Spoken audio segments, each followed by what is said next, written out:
ሰላም ጤና ይስጥልኝ። እንዴት ናችሁ? ሰላም ናችሁ ወይ? ይህ ፓርስ ቀለም ነው። ዛሬ የአማርኛ ፊደል ማንበብ ወይም ደግሞ መቁጠር ክፍል 10 ይዘን መጥተናል። ፊደላቱ ከአ እስከ ጀ ያሉትን ይሆናል ማለት ነው የምናነበው።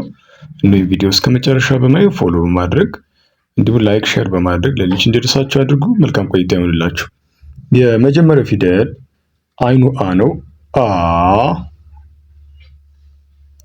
ኡ ኢ አ ኤ እ ኦ ተብሎ ይጠራል። ሁለተኛው ዘ ይባላል። ዘ ዙ ዚ ዛ ዜ ዝ ዞ ይባላል። ሶስተኛው ያለው ደግሞ ዠ ነው። ዠ ዡ ዢ ዣ ዤ ዢ ዦ ተብሎ ይጠራል። እዚህን ቀጥሎ ያለው የ ነው። የ ዩ ይ ያ ዬ ይ ዮ ተብሎ ይጠራል። እንዚህን ደ ዱ ዲ ዳ ዴ ዲ ዶ ተብሎ ይጠራል። እዚህን የመጨረሻው ጀ ነው። ጀ ጁ ጂ ጃ ጄ ጂ ጆ ተብሎ ይጠራል። አሁን ደግሞ ወዴት እናነባለን ማለት ነው? ከላይ ወደ ታች ወይም ቁልቁል እናነባለን ማለት ነው። በኮለመን 1 ኮለመን 2 ኮለመን 3 ኮለመን እያልን ከአንደኛው ኮለመን እስከ ሰባተኛው ኮለመን ማለት ነው። የመጀመሪያው ኮለመን 1 አ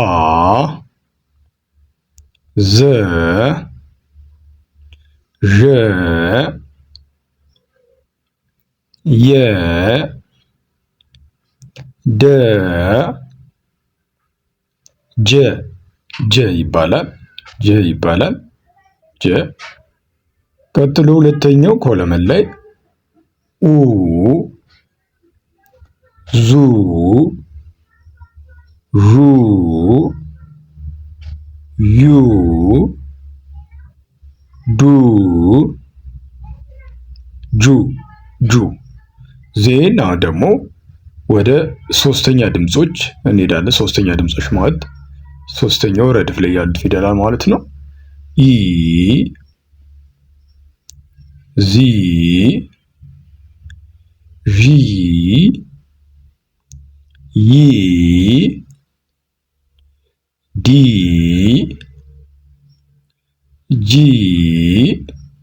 ጂ ይባላል።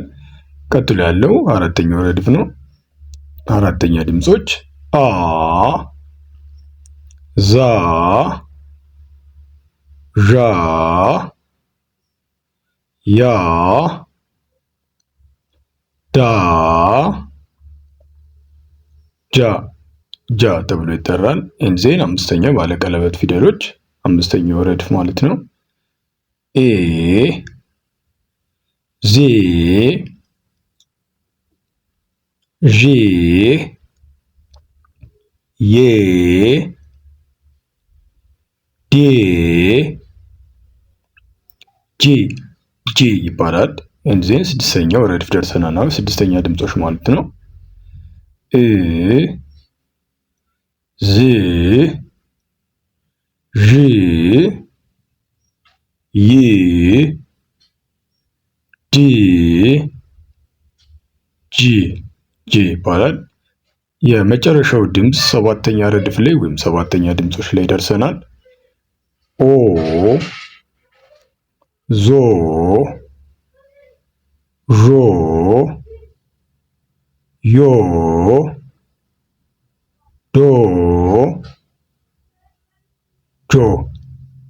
ጆ ይባላል። የዛሬው ክላሳችን ወይም ደግሞ የዛሬው ፊደል ማንበብ ከአ እስከ ጀ ያሉ ፊደላትን ይመስላል። ቀጣይ ፊደላትን የቀጣይ ክፍል የምንለቅ ይሆናል። ይህን ቪዲዮ እስከ መጨረሻው ስላያችሁ አመሰግናለሁ። በውስጥ መማር የምትፈልጉ በኢሞ በዋትስአፕ እንዲሁ በቀጥታ በ+250 አስቀድማችሁ 925318048 በመደወል ከሀገር ውጭ ያላችሁ በተለይ ከሀገር ውስጥ ያላችሁ ደግሞ ቀጥታ 0925318048 ብላችሁ መደወል ትችላላችሁ። እንዲሁም በኢሞ፣ ቴሌግራም፣ ዋትስአፕ ላይ ቴሌግራም ቻናል አለ። እዛ ጋር ጆይን በማድረግ በመቀላቀል ትምህርቱን መማር ትችላላችሁ። ዘውትር ከሰኞ እስከ ዓርብ። አመሰግናለሁ። ባባይ